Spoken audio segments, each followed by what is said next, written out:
మరి ఈ వారంలో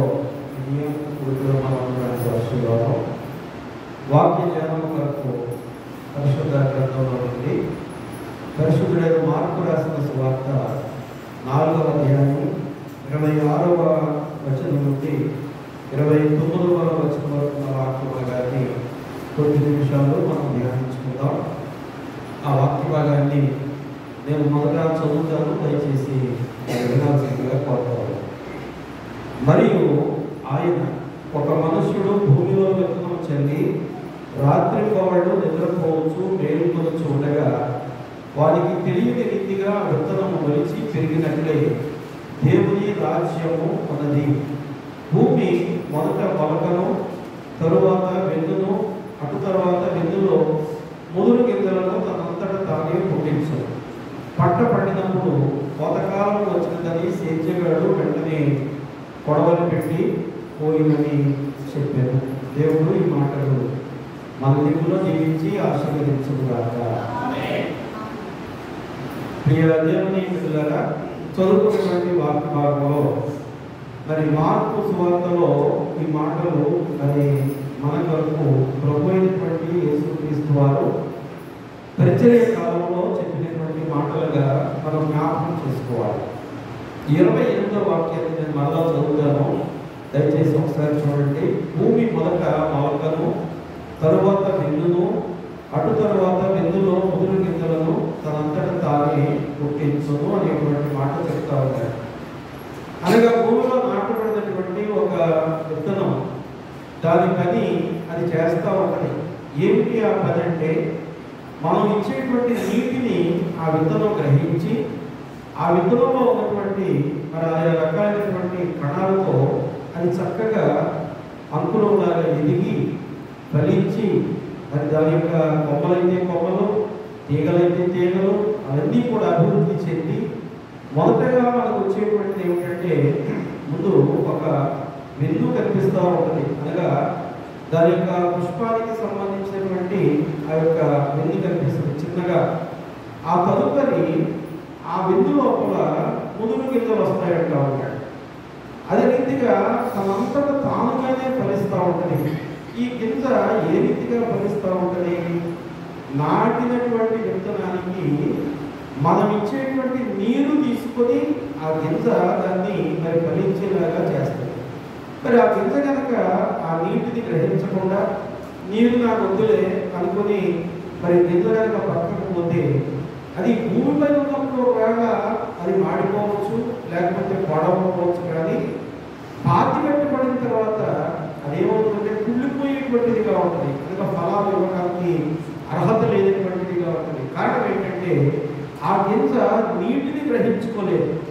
ఇక్కడ నీరు అనేటువంటిది మనం వాక్యానికి మరి మాదిరిగా తీసుకుంటే ఆ గింజ అనేటువంటిది మరి మనల్ని మనం ఒక విశ్వాసి, ఒక పరిశుద్ధుడుగా మనం పోల్చుకుంటే, ఒక పరిశుద్ధుడైనటువంటి వాడు, ఒక విశ్వాస అయినటువంటి వాడు దేవుని యొక్క వాక్యాన్ని గ్రహించి నిరంతరము కూడా మరి కృప వెంబడి కృపను పొందుకోవడానికి మనం ఏ రీతిగా ఆశపడతామో ఫలాలు వెంబడి ఫలాలు ఇవ్వడానికి, అనగా అనేక మందికి ఉపయోగపడేటువంటి మరి ఫలాలు ఇవ్వడానికి ఈ వాక్యాన్ని ఉన్నటువంటి ప్రతి విశ్వాసం కూడా ఆ వాక్యాన్ని తనలో నింపుకొని, ఆ వాక్యాన్ని తనలో జీర్ణింపజేసుకొని వాక్యానుసారమైనటువంటి జీవితాన్ని జీవిస్తూ ఆ విశ్వాసి అనేకమైనటువంటి ఆత్మీయ ఫలాలు మరి ఇచ్చేటువంటి వాడుగా ఉండాలి. అయితే ఈ దినాల్లో అనేక మంది క్రైస్తవులుగా చెప్పుకుంటూ, విశ్వాసులుగా చెప్పుకుంటూ ఆ విశ్వాసంలో ఉన్నటువంటి సత్యాన్ని ఎరగకుండా బ్రతుకుతూ ఉంటాం. వారు ఏం చేస్తూ ఉంటారంటే వాళ్ళు ఇష్టం వచ్చినటువంటి కార్యాలు చేస్తూ ఒక పక్క ప్రభు యొక్క సన్నిధి కావాలంటారు, మరొక పక్క మరి లోకం కూడా కావాలనేటువంటి వారుగా లోకంతో మరి సాంగత్యం చేయొద్దని, సహవాసం చేయొద్దని నేను చెప్పడం లేదు, బైబిల్ కూడా చెప్పడం లేదు. కానీ ఈ లోకంలో ఉన్నటువంటి లోక సంబంధమైనటువంటి తలంపులను మనలోనికి తెచ్చుకోవద్దు అని వాక్యం చెప్తా ఉంది. అలాంటి వారు మాత్రమే మరి వ్యక్తపడినటువంటి ఆ విత్తనం ఏ రీతిగా దూరంతలో లేక శ్రేష్టమైనటువంటి ఫలాలు ఇచ్చేటువంటిదిగా ఉన్నదో ఒక విశ్వాసి కూడా వాక్యంలో నిరంతరము అనగా దినదినము ఎదుగుతూ ఉన్నటువంటి సందర్భంలో ఆ యొక్క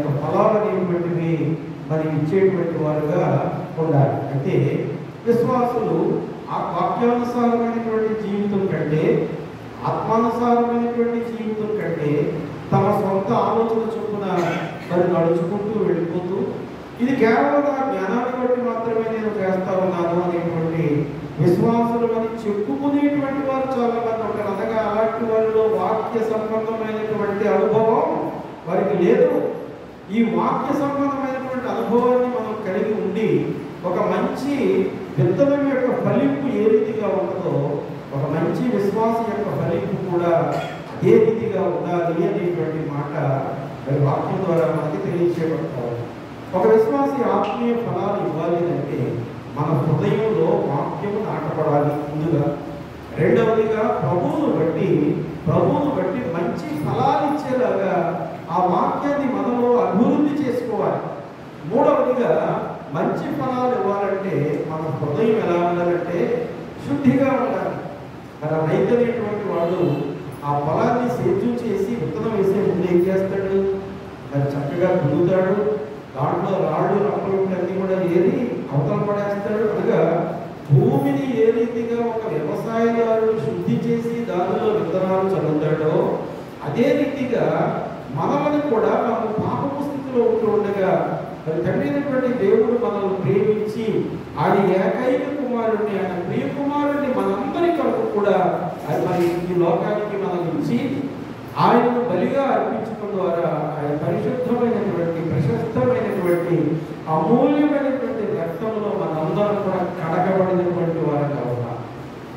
కాబట్టి ఈ అనుభవాన్ని కలిగినటువంటి మరి మనం మన యొక్క ఆత్మీయ ఎదుగుదలలో మన హృదయంలో ఏమైనా అడ్డంకులు ఉంటే ఈ అడ్డంకులను బయటకు తీసేయాలి.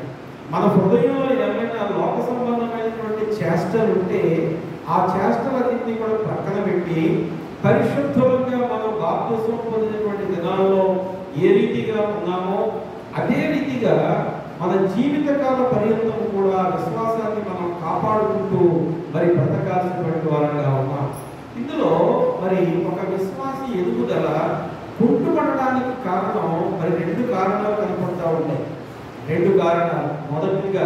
మొదటి కారణం ఏంటంటే గర్వం అనేటువంటి ఏంటది? గర్వం. కాబట్టి గర్వము లేకపోతే అహంకారం ఈ విశ్వాస యొక్క ఎదుగుదలను పరిపూర్ణంగా తొక్కేసేటువంటిది గర్వం, అహంకారం. నేను అంటాను ఇలాంటి మరి గర్విష్ఠులు కానీ అహంకారం కలిగినటువంటి వారు కానీ దేవుని యొక్క రాతి నేలను పడినటువంటి విత్తనాన్ని కోరినటువంటి వారు కాదు. రాతి నేల అనగా మంచి స్థితి కనపడినట్టే కనపడతా ఉంటుంది. మన సహోదరుని మనం ప్రేమించినట్టుగానే ప్రేమిస్తూ ఉంటాం, కానీ ఆ ప్రేమ పరిపూర్ణమైనటువంటి స్థితిలో ఉండదు. ఇతరులను మనం పరిపూర్ణంగా చేర్చుకునేటువంటి స్థితిలో మనం ఉంటాం. రెండవదిగా ఒక విశ్వాసి యొక్క ఎదుగుదలకు అడ్డం వచ్చేటువంటిది మరి రెండవదిగా వదలుపోతుతనం అంట. ఏంటంటే వదలుపోతుతనం అంటే అది ఇంగ్లీష్లో చాటర్ బాక్స్ అంటారు, లేకపోతే బబ్లర్ అంటారు. అంటే ఏది పడితే అది మాట్లాడటం, ఏదో మాట్లాడటం, ఇలాంటి మాటల వల్ల ఏమవుతుందంటే అవతల వ్యక్తి యొక్క ఆత్మీయ స్థితి కొన్నిసార్లు దిగజారిపోయేటువంటిదిగా కనపడతా ఉంటుంది. ఈ మొదటిగా మనం జ్ఞాపకం చేసినటువంటి అంశము అనగా ఈ గర్వాన్ని గురించి లేక అహంకారాన్ని గురించి మనం ఆలోచిస్తే ప్రౌడ్ లేక ప్రైడ్ అంటారు ఇంగ్లీష్లో, ప్రౌడ్ ఆర్ ప్రైడ్.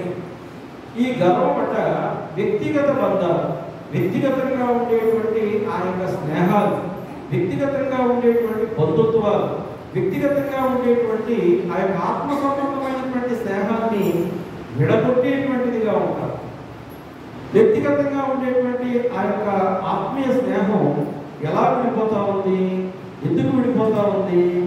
జ్ఞానైనటువంటి సొలొమోను గారు ఒక మాట చెప్తా ఉంటాడు. సామెతల గ్రంథం 16వ అధ్యాయం 18వ వాక్యంలో, సామెతల గ్రంథం 16వ అధ్యాయం 18వ వాక్యంలో, నాశనమునకు ముందు గర్వము నడుచును, పడిపోవుటకు ముందు అహంకారమైన మనస్సు అనగా మనసే చెడిపోతా ఉంది. అంటే నీ మనసు చెడిపోతా ఉందంటే, లేక నా మనసు చెడిపోతా ఉందంటే నా హృదయ శుద్ధి లేదు. మన హృదయం ఎప్పుడైతే అశుభ్రంగా ఉండదో మన మనసు కూడా అశుభ్రంగానే ఆలోచిస్తూ ఉంటుంది. మన హృదయం ఎప్పుడైతే అడ్డంకులతో జీవిస్తూ ఉంటుందో మన యొక్క ఆలోచన కానీ మన క్రియలు కానీ ఇవన్నీ కూడా మరి సరైనటువంటి రీతిలో కనపడవు. ఈ సందర్భంలో మరి మనం ఒక ఉదాహరణ జ్ఞాపకం చేసుకోవాలి. మొదటి రాజుల గ్రంథంలో 11వ అధ్యాయం 4వ వచనంలో ఒక రాజుగారు కనపడుతూ ఉంటాడు. మొదటి రాజుల గ్రంథం 11వ అధ్యాయం 4వ వచనంలో అక్కడ ఉన్నటువంటి రాజు యెరోబాము అనేటువంటి రాజు. ఈ యెరోబాము రాజు తన హృదయంలో గర్వించినటువంటి వాడిగా ఉండి ఏంటి అతను చేసినటువంటి తప్పు పని అంటే ఒకసారి చూద్దాం. ఒకసారి బేతేలునందున్న బలిపీఠముల నుంచి ఆ దైవజనుడు ప్రకటించిన మాట రాజైన యెరోబాము విని బలిపీఠము మీద నుండి తన చెయ్యి చాపి వారిని పట్టుకొనమని చెప్పగా అతడు చాపిన చెయ్యి ఎండిపోయేను, దానిని వెనుకకు తీసుకున్నటకు అతనికి శక్తి లేకపోయేను. ఈ యెరోబాము అనేటువంటి వాడు మరి తన యొక్క పరిపాలన ప్రారంభించినది మొదలుకొని సరైనటువంటి రీతిలో పరిపాలన చేయలేదు. దైవ సేవకులను హింసించేటువంటి వాడు, దైవ సేవకుల్ని మరి దూషించేటువంటి వాడు, దేవుని పిల్లలుగా ఉన్నటువంటి ఇశ్రాయేలు ప్రజల మీదట బహుభారమైనటువంటి రీతిలో వాళ్ళని మరి ఇబ్బందులకు గురి చేస్తూ ఉండేవాడు. ఆ భారమైనటువంటి ఇబ్బందులు వాళ్ళని పెడుతూ ఈ యెరోబాము చేసిన పని ఏంటంటే వాళ్ళ మనసులను దోచుకోవడానికి, అదే ఐగుప్తులో వాళ్ళు ఏ రీతిగా వాళ్ళకి కావాల్సిన సామగ్రి ఇవ్వకుండా సాయంత్రానికి ఇటకలాప చెప్పాలని వాళ్ళ మీద బలవంతం చేశారో అదే రీతిగా ఇశ్రాయేలు ప్రజలను ద్వేషించేటువంటి మనసు కలిగిన వాడిగా ఉండి వాళ్ళ నుంచి ఇతను మంచి రాజు మనకి కష్టం లేకుండా చేస్తా ఉన్నాడనేటువంటి ఆలోచన తెప్పించుకోవడానికి అతను ఏం చేశాడో చూడండి. ఒకసారి మనం జ్ఞాపకం చేసుకోగలిగితే ఆ రాజు మరి చేసిన పని మొదటి రాజుల గ్రంథంలోనే 12వ అధ్యాయం 28వ వాక్యం నుంచి ఒకసారి చదవండి ఎవరైనా 33 వరకు. ఈ యెరోబాము రాజు చేసిన పని ఏంటంటే నేను క్లుప్తంగా చెప్తాను. ఈ 33 వరకు ఉన్నటువంటి వాక్యం 2 బంగారు దూడలు చేయించాడండి. 2 బంగారు దూడలు చేయించి ఇశ్రాయేలు ప్రజలు మరి ప్రతి సంవత్సరం లేకపోతే వాళ్ళు ఒప్పందం చేసుకున్నటువంటి ప్రకారంగా యెరూషలేము దేవాలయానికి వచ్చి అక్కడ బలి అర్పించకుండా ఇదిగో మీరు ఎక్కడైనా బలి అర్పించుకోవచ్చు, మీరు బలి అర్పించేటువంటి స్థలం యెరూషలేమే కానక్కర్లేదని బేతేలులో ఒక బంగారు దూడను పెట్టాడట, అలాగే దానులో ఒక బంగారు దూడను పెట్టాడు. అంటే ప్రజలు దూరంగా వెళ్ళక్కర్లేకుండా ఎక్కడికో వెళ్ళి దేవుని సన్నిధిలో ఉండక్కర్లేకుండా దగ్గరగా ఉండేలాగా చేసి మీరు బలర్పించాల్సినంత అవసరం ఏమీ లేదు, బలిపీఠం మీద పరిశుద్ధంగా ఏం చేయక్కర్లేదు, ఇదిగో నేను చేయించిన ఈ బంగారు దూడలకి మీరు బలర్పించండి. ఓ బేతేలులో ఉన్నటువంటి ప్రజలారా మీ చుట్టుపక్కల ఉన్న ప్రజలందరికీ చెప్పి ఇక్కడ బలర్పిస్తే చాలు. అలాగే దాను చుట్టుపక్కల ఉన్నటువంటి ప్రాంతం, అదే ఈ బేతేలు అనేటువంటి ప్రారంభ ప్రాంతం అయితే దాను చివరి ప్రాంతం వాళ్ళ రాజ్యానికి, ఈ మధ్యలో ఉన్నటువంటి వారు ఇటు వాళ్ళు అడ్డాడవచ్చు, ఇటు వాళ్ళు దానికి వెళ్ళి మీరు బలిపీఠం మీద అక్కర్లేదు ఆ బంగారు దూడను చూసారా దానికి బలర్పించండి. అనగా ఇశ్రాయేలు ప్రజలను మరలా కొన్ని సంవత్సరాలు వెనక్కి తీసుకుపోతా ఉన్నాడు. ఏం చేశారు వాళ్ళు? దేవుడైన యెహోవా మోషేతో అని చెప్తున్నాడు ఏమంటే మీరు కనాన దేశంలో ప్రవేశింపబోతా ఉన్నారు కాబట్టి మీరు కనాన దేశంలో ప్రవేశించే లోపుగా నీవు నా దగ్గరికి సీనాయి పర్వతం మీదకి రా, నీకు అక్కడ నేను ఆజ్ఞలు ఇస్తాను. ఈ ఆజ్ఞల చొప్పున నా బిడ్డలైనటువంటి ఇశ్రాయేలు ప్రజలు ఆ కనాన దేశంలో ప్రవేశించేటువంటి వారు ఈ ఆజ్ఞల చొప్పున నడుచుకోవాలి అని మరి దేవుడైన యెహోవా మోషేను పిలిస్తే మోషే చాలా నమ్మకంతో ఓపికతోటి సీనాయి పర్వతం మీదకి వెళ్ళాడండి. సీనాయి పర్వతం మీదకి వెళితే దేవుడైనటువంటి యెహోవా కంట మోషేను చూడగానే ఎక్కడా లేనటువంటి సంతోషం వచ్చేసేదట. 1 రోజు కాదు, 2 రోజులు కాదు, 3 రోజులు కాదు, 40 దినాల పాటు వాళ్ళిద్దరూ కూడా కొండ మీదే ఉండి సంభాషించుకుంటా ఉన్నారు. అయితే దేవుడైన యెహోవా ఆ కొండ మీదే ఉండి అలా ఉన్నటువంటి వాడు కాదు, మోషేతో మాట్లాడుతూనే ఉన్నాడు. ఈ లోకంలో ఉన్న ప్రజలందరూ ఏం చేస్తా ఉన్నారు అనేటువంటిది కూడా గమనిస్తూ ఉన్నాడు. ఆయన చూసినప్పుడు ఏమైంది? కొండ దిగువన ఉన్నటువంటి ఇశ్రాయేలు ప్రజలు అహరోనును నాయకుడిగా చేసుకొని మా కొరకు మోషే ఏమైపోయాడు, ఐగుప్తులో నుంచి మమ్మల్ని తీసుకొచ్చాడు, మళ్ళా ద్వేషిస్తా ఉంటే మేము ఎలాగదంటే అందులో ఉన్నటువంటి కొంతమంది వచ్చి అహరోనును ప్రేరేపించి ఒక తొగరును లేక ఒక మౌల్డ్ తయారు చేయించి దాంతో బంగారు దూడలు తయారు చేసి దాన్ని కట్టెల మీద కట్టి భుజాల మీద పెట్టుకొని వాళ్ళు ఊరేగుతూ గొంతులు వేస్తూ తినుచు త్రాగుచు బలులు అర్పిస్తూ వాళ్ళు శరీరాలు గాయాలు చేసుకుంటా ఉంటే పరిశుద్ధుడైనటువంటి దేవుడు దాన్ని చూసి మనస్తాపం చెందినటువంటి వాడు కాబట్టి మోషే నువ్వు నా దగ్గర ఉండడానికి వీలేదు, నువ్వు ప్రజలు అక్కడ తెలిసిన వాడు చెడిపోయిందనండి. ఏమైపోయారు? చెడిపోయినటువంటి వారుగా ఉన్నారు. నువ్వు వాళ్ళ దగ్గరికి వెళ్ళాలి, అర్జెంటుగా వెళ్ళి వాళ్ళని మార్చాలని చెప్తే ఆ దిగువకు వచ్చేసరికి మోషే చూస్తూ ఆ కార్యాన్ని సహించుకోలేక, తనలో జీర్ణించుకోలేక, ఎవరిని మరి దూషించలేక ఆ రెండు పలకలు నేల మీద పడి పగలగొట్టినటువంటి వాడుగా ఉండి కిందకు వచ్చి వారి యొక్క పాప ప్రక్షాళన కొరకు దేవుడిని మరి వేడుకున్నటువంటి వాడుగా ఉంటాడు. ఇక్కడ మరి యొక్క ఈ యెరోబాము అనేటువంటి వాడు అదే రీతి అనగా కొన్ని సంవత్సరాల క్రితం ఐగుప్తు దేశం నుంచి బయలుదేరినటువంటి వాళ్ళు మోషే లేని సమయంలో ఏ రీతిగా బంగారు దూడను చేసుకుని ఆ దూడకు వాడు బలులర్పించి తమను తాము హింసించుకున్నారో అదే రీతి మరలా వాళ్ళకి ఇక్కడ కనపడతా ఉంటే ప్రవక్త వచ్చాడు, నువ్వు చేస్తా ఉన్నటువంటి పని దేవునికి వ్యతిరేకమైనటువంటి, దేవుడు ఇష్టపడేటువంటి పని కాదు, ఇది చాలా తప్పని ఖండితంగా మరి ఆజ్ఞాపిస్తే ఆ ఖండితమైనటువంటి మాటలు విన్నటువంటి యెరోబాము రాజుకి కోపం వచ్చేసింది. గర్విష్ఠుడు కదా, ఎందుకంటే దేవుడి కంటే కూడా నేను ఏం చెప్తే అది నెరవేరాలనుకున్నటువంటి వాడు కాబట్టి ఆ ప్రవక్త మీద కోపం వచ్చి బలిపీఠం దగ్గర నిలబడినటువంటి వాడు ఆ బలిపీఠం మీద దించక ఇలా చెయ్యి చూపిస్తా ఉన్నాడు. ఎవరి వైపు? ప్రవక్త వైపు చెయ్యి చూపించి పట్టుకోండి అంటా ఉన్నాడు. అలా అంటూ ఉండగానే ఆ చెయ్యి ఏమైపోయింది? ఎండిపోయింది. కనీసం పెరాలసిస్ వచ్చినటువంటి వాడు చెయ్యట మరి ఆ జబ్బు వస్తే కనుక ఇలా పెడితే ఉండదని ఎలా కిందకే ఎలాడిపోతూ ఉంటుంది. కానీ వీడి చెయ్యి ఏమైపోయిందంటే ఎండిపోయి శల్యమైపోయి ఇదిగో అలా ఉండిపోయిందంటే అది వెనక్కి రావడం లేదో ముందుకు రావడం లేదు. చెయ్యి కలపాలంటే మనిషి మొత్తం తిరగాల్సిన పరిస్థితి వచ్చేసింది. ఆ విని వెంటనే మరి అక్కడ జరిగినటువంటి సందర్భం అనగా బలిపీఠాన్ని అపవిత్రం చేస్తున్నాడు అనేటువంటి మాటకు మరి ప్రవక్త దాన్ని ఖండించినందుకు గాను ఆ ఖండింపును సహించలేక యెరోబాము రాజు ఆ యొక్క ప్రవక్తను చంపడానికి తన చెయ్యి చాపగా మనకున్నటువంటి మరి కుటుంబాల్లో కానీ లేక మన సమాజంలో కానీ అనేక మంది అలాంటి పరిస్థితుల్లోనే బ్రతుకుతూ ఉంటారు. ఈ యెరోబాము రాజు ఆ రీతిగా చేశాడు. బలిపీఠం మీద చేసేటువంటి తప్పుడు కార్యాన్ని ఖండించినటువంటి ఆ యొక్క ప్రవక్తను మరి హింస పెట్టాలి, చంపాలనేటువంటి ఆలోచన కలిగిన వాడిగా ఉంటే ఆ ప్రవక్త వెళ్ళిపోయాడు. అక్కడ ఉన్నటువంటి వారందరూ అతనికి బోధించారంటే నువ్వు చేస్తున్న పని దైవ విరుద్ధమైనటువంటి ఆ మాట విని చివరికి అసలు చేసిన పని ఏంటో చూడండి ఒకసారి. మొదటి రాజుల గ్రంథం 13వ అధ్యాయం 6వ వాక్యాన్ని ఎవరైనా చదవండి ఒకసారి. మొదటి రాజుల గ్రంథం 13వ అధ్యాయం 6వ వాక్యం.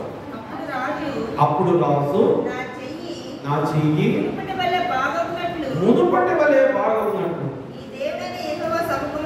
నీ దేవుడైన యెహోవా సముఖమునందు నా కొరకు వేడుకొనుమని ఆ దైవజనుని బతిమాలు కొనగా దైవజనులు యెహోవాను బతిమాలు కొనగా. గమనించాలి దేవుడు పెట్టారా, దేవుడు మనల్ని ఇంకా ప్రేమిస్తారు.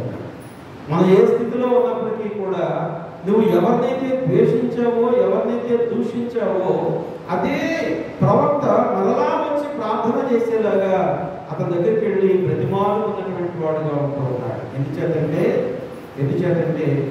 దేవుని చిత్తాన్ని నెరవేర్చేటువంటి వాడే దైవజనుడు. ఆ దైవజనుని యొక్క మరి మాట చొప్పున అతను నడవలేదు. దైవజనుని దూషించాడు, చంపాలనుకున్నాడు. అయితే రాజుగారు పరిపాలన చేయడానికి వచ్చి ఆ సింహాసనం మీద కూర్చొని చెయ్యాలా పెట్టి కూర్చుంటాడండి. ఇలా పెట్టి కూర్చుంటే ఎలా ఉంటుంది? అరే రాజు అక్కడ బలిపీఠం మీద తప్పు చేశాడని మనందరికీ తెలుస్తుంది. దాన్ని కప్పిపుచ్చుకోవడానికి, దాన్ని రూపుమాపడానికి చివరికి వచ్చి మళ్ళా ప్రవక్త దగ్గర ప్రతిమాలు పొందినటువంటి వాడుగా, మారు మనస్సు పొందినటువంటి వాడుగా, దైవజనుని క్షమాపణ అడిగినటువంటి వాడుగా ఉండి అతడు బాగుపడినటువంటి వాడుగా ఉంటూ ఉన్నాడు. అయితే మరి దేవుడట యరొబాము చేసినటువంటి తప్పును బట్టి, యరొబాముకైతే స్వస్థత ఇచ్చాడు, యరొబాము మళ్ళా పరిపాలన చేసుకోగలిగాడేమో కానీ అతను చేసినటువంటి తప్పును బట్టి అతని పిల్లల వారి మీద గట్ట శాపము వచ్చింది. చూడండి, మొదటి రాజుల గ్రంథం 14వ అధ్యాయం 9-10 వాక్యాలు చదవండి. ఎవరైనా మొదటి రాజుల గ్రంథం 14వ అధ్యాయం 9-10 వాక్యాలు. అమ్మా, నీకంటే ముందుగా ఉండిన వారందరికంటేను నీవు అధికంగా కీడు చేసి ఉన్నావు. దానిని పూర్తిగా విసర్జించి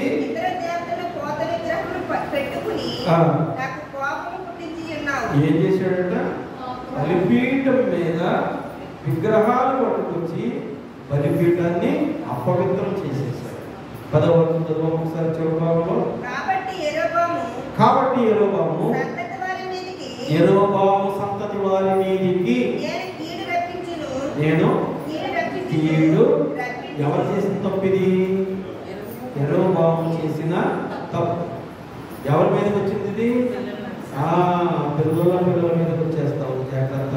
దేవుని బిడ్డగా, ఒక క్రైస్తవ విశ్వాసిగా నీలో మరి గర్వం కానీ అహంభావం కానీ, అహంభావం అంటే నేను భౌతికంగా ఈ లోకానికి సంబంధించి చెప్పట్లేదు, ఆత్మ సంబంధంగా దేవుని ఎంతను అలాంటి స్థితి కలిగి ఉంటే ఆ శాపం ఎవరి మీదకి వస్తుంది? పిల్లల మీదకి వస్తుంది. తమ్ముడిని ఎంతగానో ప్రేమించిందండి మిరియాము. అతని ప్రాణ రక్షకురాలుగా ఉంది మిరియాము. అంతటి త్యాగం చేసినటువంటి ఆ సహోదరి మోషేని చూసి సిప్పోరాను పెళ్లి చేసుకుంటే, ఆ ఐగుప్తు స్త్రీని పెళ్లి చేసుకుంటే అంటుంది ఏమని? ఈ మోషే ఆ స్త్రీని పెళ్లి చేసుకున్నట్టు నాన్నగారితో కలిసి జత అయిపోయి అంటుంది ఏమని? మోషేనే ప్రవక్త, మేము ప్రవక్తలం కాదా? మేము ప్రవచించలేదా? నేను స్త్రీలని దగ్గర పెట్టుకొని వాయిద్యాలతో దేవుని నామాన్ని మహింపరచలేదా? ఆ మాటలు ఇంకా పూర్తి అవ్వకుండానే నోసట ఏమొచ్చింది? జాగ్రత్త. సొంత తమ్ముడే కదా, ఆ తమ్ముడు ఏదో అక్క చెల్లెళ్ళు అనుకుంటాడు లేదండి. ఇప్పుడు అతని పొజిషన్ ఏంటి అక్కడ? దేవుని యొక్క ప్రతినిధి. దేవుని ప్రతినిధిగా ఉన్నటువంటి మోషే మీద సొంత అక్క, ప్రాణప్రదంగా ప్రేమించినటువంటి అక్క దోషణ వాక్కులు పలికితే ఆమెనే క్షమించలేదు దేవుడు. దేవుని బిడ్డ యరొబాము ఎంతటి వాడు? యరొబామును దేవుడు శిక్షించినటువంటి వాడుగా, యరొబాము మీద గొప్ప శిక్ష రప్పించినటువంటి వాడుగా ఉంటున్నాడు. రాజుగారి గట్ట ఎంతో అవమానం అయిపోయింది. ఎందుకంటే ఆ చెయ్యి ఎండిపోయింది. ఎవడో చూపించుకుంటాడు, ఎవరి దగ్గర చెప్పుకుంటాడు? సొలొమోను గారు అంటాడు, సామెతల గ్రంథం 11వ అధ్యాయం 2వ వాక్యంలో, సామెతల గ్రంథం 11వ అధ్యాయం 2వ వాక్యంలో, అహంకారము వెంబడి అవమానం వచ్చును, వినయము గల వారి వద్ద జ్ఞానం ఉన్నది. రాజుగారికి ఏమొచ్చింది? ఇప్పుడు అవమానం వచ్చింది. ఈ అవమానాన్ని తట్టుకోలేక దైవజనుల దగ్గరికి వెళ్ళి కాళ్ళ మీద పడినటువంటి వాడుగా. అందుకే యాకోబు గారు అంటాడు 4వ అధ్యాయం 6వ వాక్యంలో, దేవుడు అహంకారాలను ఎదిరించి దీనులకు తన కృప అనుసరిస్తాడు. దీనత్వం కలిగి దేవుని నమ్మకమైనటువంటి వాడుగా ఆయన పనిచేసినటువంటి వాడుగా వస్తారు. అందుచేత ఈ లోకంలో ప్రభు యొక్క బిడ్డలుగా మనం ఎలా బ్రతకాలి? ఫిలిప్పీ సంఘానికి లేఖ రాస్తూ పౌలు గారు అంటాడు 2వ అధ్యాయం 3వ వాక్యంలో, కక్ష చేతనైనను వృథాతిశయము చేతనైనను ఏమీ చేయక వినయమైన మనస్సు గలవారై ఒకరినొకడు తనకంటే యోగ్యుడిగా ఎంచుచు. దేవుడు ఎవరి సామర్థ్యం చొప్పున వాడిగా పనిచాడు. ప్రతి వారి ఆత్మ కూడా దేవుని ఎదుట ఒకటే. నీ ఆత్మతో నా ఆత్మ ఆయనతో ఇంకొకటితో ప్రతి వారి ఆత్మ దేవుని దగ్గర ఒకటే స్థాయి. ఈ లోకంలోనే మనం విరవీగిపోతూ ఉంటాం, విరుచుకుపడుతూ ఉంటాం, ఏమేమో ఆలోచిస్తూ ఉంటాం. వద్దు, వాటన్నింటినీ కూడా అందుకే అంటాడు, సాత్వికులు కలిగేరు వారు అందుకేనండి మోషే గారు ఇశ్రాయేలు ప్రజలు ఎన్ని తప్పులు చేసినా, ఎన్నిసార్లు మరి మోషే మీద తిరగబడినప్పటికీ కూడా దేవుడికే కోపం వచ్చి మోషేని పర్మిషన్ అడుగుతాడు. మోషే, నువ్వు ఒకసారి నువ్వు అంటావా వీళ్ళందరినీ కూడా ఎక్కడే నాశనం చేస్తానంటే, అమాయకులైనటువంటి వాళ్ళు ఆర్డర్ చేశారయ్యా. ఐగుప్తులు బయలుదేరమంటే బయలుదేరారు, మధ్యలో ఆగమంటే ఆగారు, ప్రయాణం చేయమంటే ప్రయాణం చేస్తూ ఉన్నారు. వాళ్ళకి ఆకలి వేస్తే దాహం వేస్తే నన్ను కాకపోతే ఎవరిని అడుగుతారు, నీకేదో కోపం ఉంటే నన్ను చంపు, కానీ వాళ్ళ జోలికి మాత్రం వెళ్ళడానికి వీలు. ఎంత సాత్వికుడండి మోషే, ఎంత తగ్గింపు కలిగినటువంటి వాడు. ఏ రకమైనటువంటి కక్ష సాధింపు చర్య కూడా తీసుకోకుండా తనకిచ్చినటువంటి ఆ శిక్షను కూడా విధిగా భరించి ఇశ్రాయేలు ప్రజల యొక్క క్షేమాన్ని కోరుకున్నటువంటి వాడుగా దేవుని బిడ్డలారా, ఒకవేళ మనల్ని దేవుడు దండించాడు అంటే మనలో ఎక్కడో తప్పు ఉంది. ఆ తప్పును సరిచేయడానికి, దాన్ని సరిదిద్దడానికి ఆయన ఏం చేస్తాడో తెలుసా? అప్పుడప్పుడు దండిస్తూ ఉంటాడు. ఇశ్రాయేలు ప్రజలు కూడా అలాగే దండించేవాడు. ఆ దండింపు మనకు కూడా వస్తూ ఉంటుంది. చూడండి, ఇర్మియా గ్రంథం 21వ అధ్యాయం 14వ వాక్యంలో, మీ క్రియల ఫలమును బట్టి మిమ్మల్ని దండించేదను. ఎవరు చెప్తున్నారు ఈ మాట? దేవుడే చెప్తా ఉన్నాడు స్వయంగా. ఎవరి క్రియల ఫలమును బట్టి? అప్పుడు ఇశ్రాయేలు ప్రజలతో చెప్పాడు, ఈవేళ నీకు నాకు మన అందరితో చెప్తా ఉన్నాడు. ఏమని? మీ క్రియల ఫలమును బట్టి మిమ్మల్ని దండించేదను, నేను దాని అరణ్యములో అగ్ని రగలబెట్టెదను, అది దాని చుట్టూ ఉన్న ప్రాంతములన్నిటినీ కాల్చి వేస్తుంది. అనగా ఏదైతే పొల్లుగా ఉంటుందో, ఏదైతే పనికి రాకుండా ఉంటుందో, ఏదైతే వక్ర మార్గంలో నడుస్తుందో అలాంటి వాటన్నింటినీ కూడా కాల్చి వేస్తానంటా ఉంటాడు. దేవుడు పెట్టాలా అలాంటి స్థితిని మనం కలిగి ఉండడానికి వీలు లేదు. ఈ దినమే మరి అలాంటి స్థితిని మనం మార్చుకున్నాం. రెండవ అంశంగా మనం జ్ఞాపకం చేసుకుంటే వదలబోతుతనం. ఇంగ్లీష్లో ఏమంటారంటే బెబ్లర్ అంటారు. బెబ్లర్ లేకపోతే చాటర్ బాక్స్ అంటారు. రెండు అర్థాలు ఉన్నాయి దానికి ఇంగ్లీష్లో. బెబ్లర్ అని అంటే వదలబోతు అనగా తన నోటికి ఏవేమో మాటలు వస్తూ ఉంటాయి. ఈ మాటలన్నీ కూడా మాట్లాడేస్తూ ఉంటారు. ఇతరులైనా బాధపడుతూ ఉన్నారా, కష్టం కలుగుతూ ఉందనేటువంటిది కూడా ఏమీ ఆలోచించరు. ఎక్కువగా మాట్లాడేస్తూ ఉంటారు, వదలబోతుతాను. అంతేకాదు, కొన్ని సందర్భాలు గట్ట నిజాన్ని దాచిపెట్టి అబద్ధాన్ని కూడా మాట్లాడేస్తూ ఉంటారు. ఏం చేస్తారు? నిజాన్ని దాచిపెట్టి అబద్ధాన్ని చాటి చెప్తూ ఉంటారు.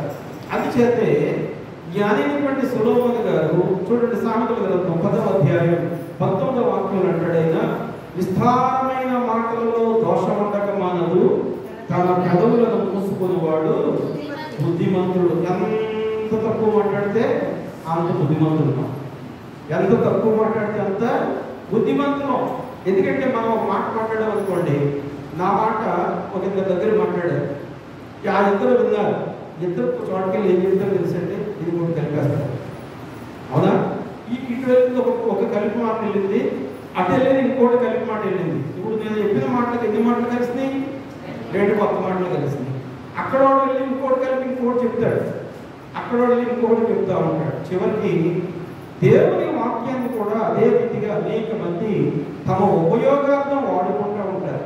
దాని గురించి మనం పట్టించుకోవద్దు. కానీ మనందరం చదువుకున్నటువంటి వారిని విస్తారమైనటువంటి మాటలు కాదు, వాక్యాన్ని బట్టి యేసుప్రభువు వారు కూడా శిక్షకులకు ఆయన తీర్పు జరుగుతూ ఉన్నప్పుడు, నీవు యూదుల రాజువైనా, నీ మీద అనేకమైనటువంటి నేరాలను మోపుతా ఉన్నారు, నువ్వేం మాట్లాడవా అని అంటే, నీవన్నట్టే. ఎంత పెద్ద ప్రశ్నకి ఎంత చిన్న జవాబు చెప్పాడంటే ఆయన. ప్రశ్న ఏమో చాలా పెద్దది, ప్రశ్నించేవాడు విస్తారంగా మాట్లాడుతూ ఉన్నాడు, బయట కేకలేసేటువంటి వాడు విస్తారంగా కేకలేస్తూ ఉన్నారు. కానీ ఆయన ఇచ్చిన జవాబు నీవు అన్నట్టే. అంటే ఎంత అర్థం ఉందండి అందులో.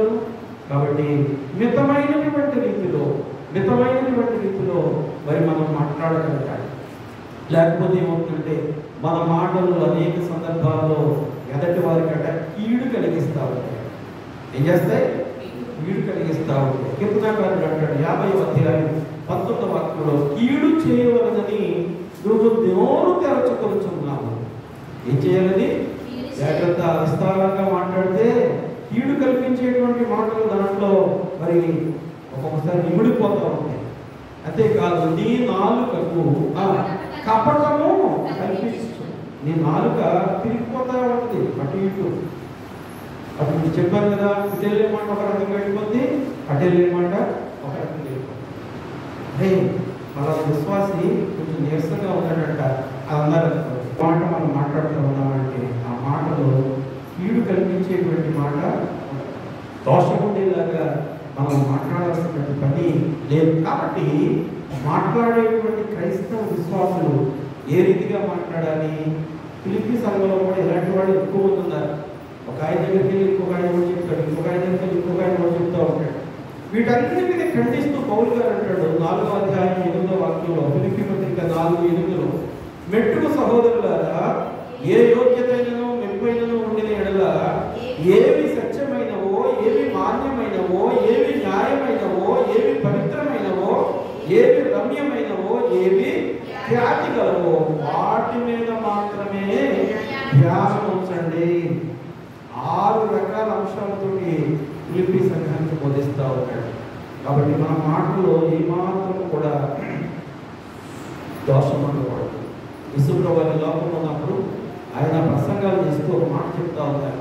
మత్తయి సువార్త 12వ అధ్యాయం 36వ వాక్యంలో, నేను మీతో చెప్పినది ఏమనగా మనుషులు పలుకు ప్రతి మాటను గురించి విమర్శ దినమున లెక్క చెప్పవలసి ఉండును.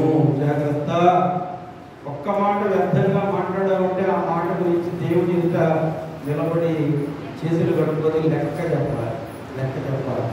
ఒకవేళ ఆ రీతిగా లేకపోతే తలెత్తుకుని ఆయనతో పాటు మరి ఆ సహవాసంలో ఉండేటువంటి స్థితిలో ఉంటాం. ఇంకా ఎఫెసీ సంఘానికి రాస్తూ పౌలు గారు అంటాడు 4వ అధ్యాయం 29వ వాక్యంలో చక్కటి మాట అండి. ఈ మాట నాకు చాలా ఇష్టమైనటువంటి మాట. ఏ మాట తెలుసా? వినువారికి మేలు కలుగునట్లు అవసరమును బట్టి క్షేమాభివృద్ధికరమైన అనుకూల వచనమే పలుకుడి కానీ దుర్భాష ఏదైనా మీ నోట రానియకుడి. మాట్లాడితే దుర్భాషలు మాట్లాడతాం. ఏం మాట్లాడతాం?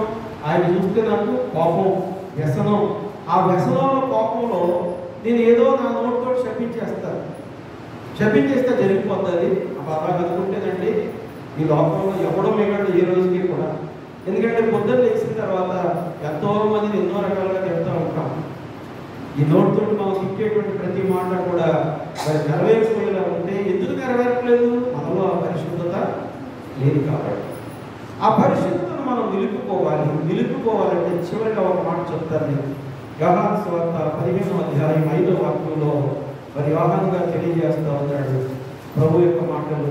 ద్రాక్షవల్లిని నేను, తీగలు మీరు, ఎవడు నా యందు నిలిచి ఉండునో నేను ఎవరి యందు నిలిచి ఉండునో వాడు బహుగా ఫలించు. నాకు వేరుగా ఉండి మీరేమీ చేయలేదు. కాబట్టి వాక్య ప్రకారం ప్రభువులో నిలిచి మంచి ఫలాలుతాం. మనలో ఉన్నటువంటి లోక సంబంధమైనటువంటి స్థితిని దూరపరిచేస్తాం. ఆత్మ సంబంధమైనటువంటి ఫలాలు ఇచ్చి మరి గింజ ఏ రీతిగా ఫలిస్తుందో, ఆ ఫలింపులో వెన్ను ఎలా వస్తుందో, ఆ వెన్నులో గింజ ఏ రీతిగా మరి బలాన్ని పుంజుకొని మనకు ఆహారంగా ఉంటుందో, అదే రీతిగా వాక్యంను బట్టి మనల్ని మనం ప్రత్యేకించుకొని పరిశోధించుకొని క్రమపరుచుకుంటూ ప్రభు కొరకు యోగ్యమైనటువంటి జీవితాలు జీవిద్దాం. దేవుని మాటలు జీవించుగాక. ఆమేన్.